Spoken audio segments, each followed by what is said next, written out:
नमस्कार विद्यार्थी मित्रांनो. मराठी व्याकरणातील एक मुख्य घटक आहे वाक्य.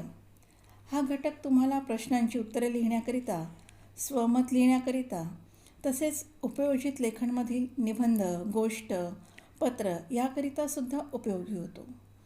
आता आपल्या बोलण्यातनं अनेक वाक्य एकामागून एक येत असतात. ही वाक्ये एकदम तयार होतात का? तर नाही. मग स्वर, व्यंजन आणि यांची रचना यामधून शब्द तयार होतो आणि या शब्दांमधून वाक्य निर्मिती होते. मग वाक्य म्हणजे काय? तर वाक्य म्हणजे अर्थाचे बोलणे. अर्थाचे बोलणे म्हणजे काय? तर नेमकं, मुद्देसूद, व्यवस्थित बोलणे. आणि व्याकरणिकदृष्ट्या याची दुसरी परिभाषा आहे, शब्दांचे अर्थपूर्ण समूहाला वाक्य असे म्हणतात. आपण जे बोलतो त्यामध्ये सुसंगतता हवी आणि ते अर्थपूर्ण असावे. आता ते कसे? तर त्यासाठी वाक्याचे काही प्रकार सांगितलेले आहेत. मग वाक्य आणि त्याचे प्रकार. वाक्याचे प्रकार. वाक्य कसं तयार होतं, कसं ओळखावं ते, आणि वाक्य रूपांतर, हे 3 उपघटक वाक्य या अंतर्गत आपण पुढे बघणार आहोत. आता वाक्याचे प्रकार कोणते? तर वाक्याचे प्रकार आहेत विधानार्थी वाक्य, प्रश्नार्थी वाक्य, उद्गारार्थी वाक्य आणि आज्ञार्थी वाक्य. आता पहिला वाक्याचा प्रकार आहे विधानार्थी वाक्य. विधानार्थी वाक्याची व्याकरणाची परिभाषा आपण बघणार आहोत.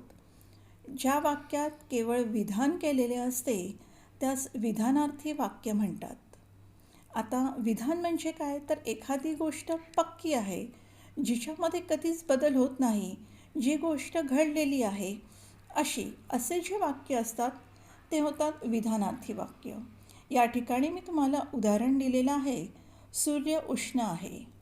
सूर्य म्हटल्याबरोबर त्याचं जे रूप आपल्या डोळ्यापुढे येतं ते उष्ण, आणि हा उष्णच आहे, याच्यामध्ये बदल नाही होत, म्हणून हे विधान पक्का आहे. म्हणून हे उदाहरण झालेलं आहे विधानार्थी वाक्याचं, की सूर्य उष्ण आहे. पुढील वाक्य बघूया. प्रश्नार्थी वाक्य. प्रश्नार्थी वाक्य आपल्या खूप जवळचं आहे, कारण लहानपणापासून आपण वेगवेगळ्या प्रकारचे प्रश्न करत असतो. मग आपण त्याच्यासाठी शब्द सहज वापरून जातो. का, कुठे, कसा, केव्हा अशी वेगवेगळी छोटी छोटी शब्दांचा वापर करतो आणि त्या ठिकाणी प्रश्नार्थी वाक्य तयार करतात. ज्या वाक्यात प्रश्न विचारलेला असतो त्यास प्रश्नार्थी वाक्य म्हणतात. ही व्याकरणिकदृष्ट्या प्रश्नार्थी वाक्याची परिभाषा आहे. पुन्हा बघूया. ज्या वाक्यात प्रश्न विचारलेला असतो त्यास प्रश्नार्थी वाक्य म्हणतात. आता इथे मी एक उदाहरण तुम्हाला दिलेलं आहे. तू मुंबईला केव्हा जाणार आहे? मी आधीच तुम्हाला म्हटलं की छोटे छोटे काही शब्दांचा आपण उपयोग करतो प्रश्नार्थी वाक्य बोलताना. मग केव्हा, कुठे, तर या ठिकाणी प्रश्न विचारताना केव्हा या शब्दाचा उपयोग केला आणि शेवटी प्रश्नार्थक चिन्ह दिलेलं आहे. मग या पूर्ण वाक्यावरून लक्षात येतं की हे प्रश्नार्थी वाक्य आहे. पुढील वाक्य बघूया. उद्गारार्थी वाक्य. उद्गारार्थी वाक्यची परिभाषा आता बघणार आहोत. ज्या वाक्यात भावनेचा उद्गार काढलेला असतो त्यास उद्गारार्थी वाक्य म्हणतात. आता इथे भावनेचा उद्गार म्हणजे काय? तर मनाला काही भावना होतात, सुखाच्या, दुःखाच्या, आनंदाच्या, वाईट की भीतीच्या, ह्या वेगवेगळ्या भावना असतात. आणि या जेव्हा भावना मनामध्ये निर्माण होतात तेव्हा सहजच काही शब्द निघतात. अरे बापरे, किती छान, किती सुंदर, शी, शाबास, असे जे उद्गार असतात त्यांना उद्गारार्थी वाक्य म्हणतात. आता मोठा साप बघितल्यानंतर निश्चितच भीती वाटते आणि एकदम तोंडातनं शब्द निघतात, बाप रे, केवढा मोठा साप. आता या ठिकाणी जेव्हा आपण उद्गारार्थी वाक्य तयार करतो तेव्हा उद्गारार्थी चिन्हाचा सुद्धा या ठिकाणी वापर करणं गरजेचं आहे आणि पूर्णविरामसुद्धा देणं गरजेचं आहे. जेव्हा उद्गारार्थी जे शब्द असतात त्या ठिकाणी उद्गारार्थी चिन्ह देऊन ते वाक्य पूर्ण लिहायचं असतं आणि यावरून हे उद्गारार्थी वाक्य तयार झालेलं आहे हे कळतं. पुढील वाक्य बघूया. आज्ञार्थी वाक्य. आज्ञार्थी वाक्य आपल्या खूप परिचयाचं आहे, कारण तुम्ही विद्यार्थी आहात. घरी आई वडील, शाळेमध्ये विद्यार्थी, गुरुजन तुम्हाला सदैव आज्ञा करत असतात. अभ्यास करा, इकडे जा, हे काम करा, तो गृहपाठ पूर्ण करून आणा. तर ही जी वाक्य आहेत ही आज्ञार्थी वाक्यामध्ये येतात. आता व्याकरणिकदृष्ट्या आपण आज्ञार्थी वाक्याची परिभाषा बघणार आहोत. ज्या वाक्यातील क्रियापदाच्या रूपावरून आज्ञा, आशीर्वाद, प्रार्थना, विनंती किंवा उपदेश या गोष्टींचा बोध होत असेल तर त्यास आज्ञार्थी वाक्य म्हणतात.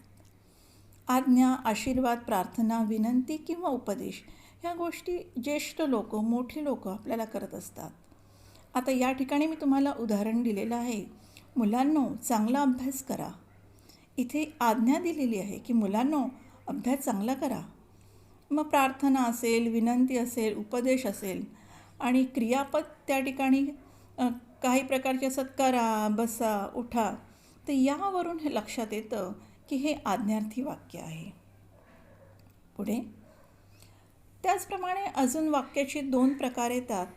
एक होकारार्थी वाक्य आणि एक नकारार्थी वाक्य.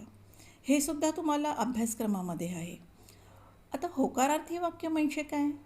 तर वाक्यातील विधाने ही केव्हा केव्हा होकारार्थी असतात, तेव्हा होकारार्थी वाक्य तयार होतात. आता या ठिकाणी होकार हा जेव्हा निर्माण होतो तेव्हा होकारार्थी वाक्य तयार होतात. या ठिकाणी मी तुम्हाला उदाहरण दिलेलं आहे, विनय अभ्यास करतो. हे उदाहरणावरनं लक्षात येतं की हे होकारार्थी वाक्य तयार झालेलं आहे. पुढील वाक्य बघूया. नकारार्थी वाक्य. नकारार्थी वाक्याची परिभाषा आपण बघूया. वाक्यातील विधाने ही कधी नकारार्थी असतात तेव्हा नकारार्थी वाक्य तयार होतं. नकार म्हणजे नाही, नकार दर्शविणे हे जेव्हा प्रगट वाक्यामध्ये दिसून येतं, प्रगटीकरण होतं, तेव्हा त्या ठिकाणी नकारार्थी वाक्य होतं. आता या ठिकाणी मी तुम्हाला उदाहरण दिलेलं आहे, विनय अभ्यास करत नाही.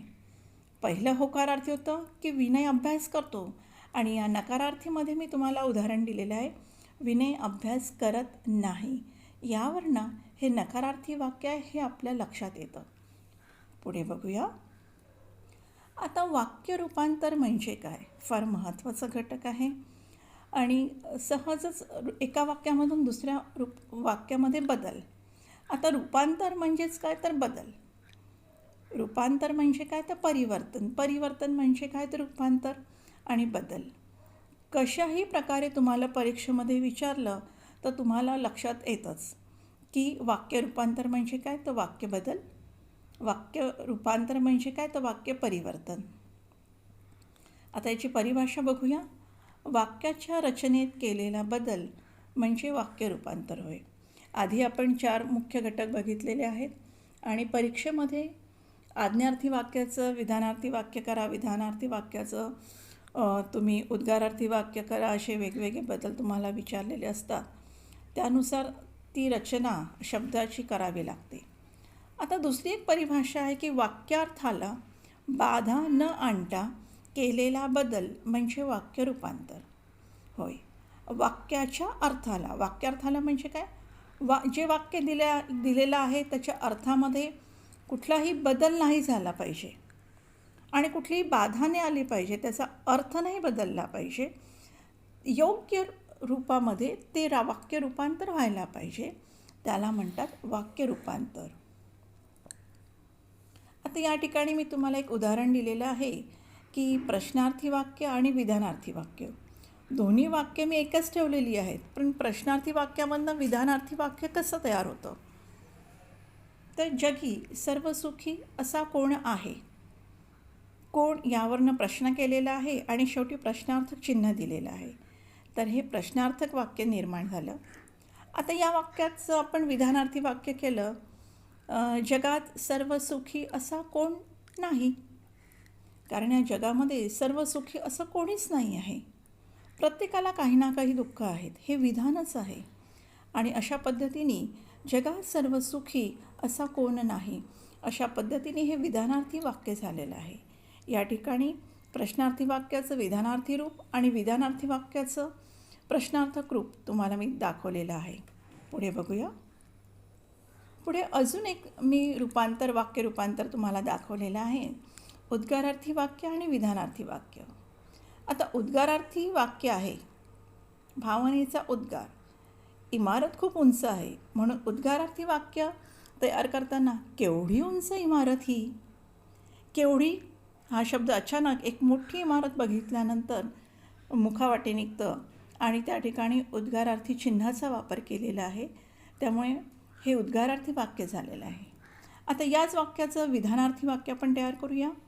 ही इमारत खूप उंच आहे. आहेच ती इमारत उंच म्हणून ते त्या ठिकाणी विधानार्थी वाक्य तयार झालेलं आहे. पुढे बघूया. वाक्य रूपांतरामध्ये होकारार्थी वाक्याचे नकारार्थी वाक्य आणि नकारार्थी वाक्याचे होकारार्थी वाक्य हे सुद्धा आपल्याला परीक्षेमध्ये विचारतात. आता एक मी घेतलेलं आहे ते उदाहरण. आज पहाटे रानात उजेड नव्हता. नव्हता यावरनं नकारार्थी वाक्य आहे हे आपल्या लक्षात आलेलंच आहे. त्याचं होकारार्थी आपण वाक्य केलेलं आहे. आज पहाटे रानात अंधार होता. होता यावरनं ते होकारार्थी झालेलं आहे आणि उजेड ह्याचं विरुद्धार्थी रूप येतं अंधार. विरुद्धार्थी शब्दाचा पण या ठिकाणी उपयोग करावा लागतो आणि वाक्य निर्मिती करण्यासाठी नकारार्थी इथे नव्हता हा शब्द आपण वापरलेला आहे आणि होकारार्थीसाठी विरुद्धार्थी शब्द वापरून होता हे आपण त्या ठिकाणी शब्द वापरलेला आहे. अशा पद्धतीने वाक्य रूपांतर होकारार्थीचे नकारार्थी आणि नकारार्थीचे होकारार्थी झालेलं आहे.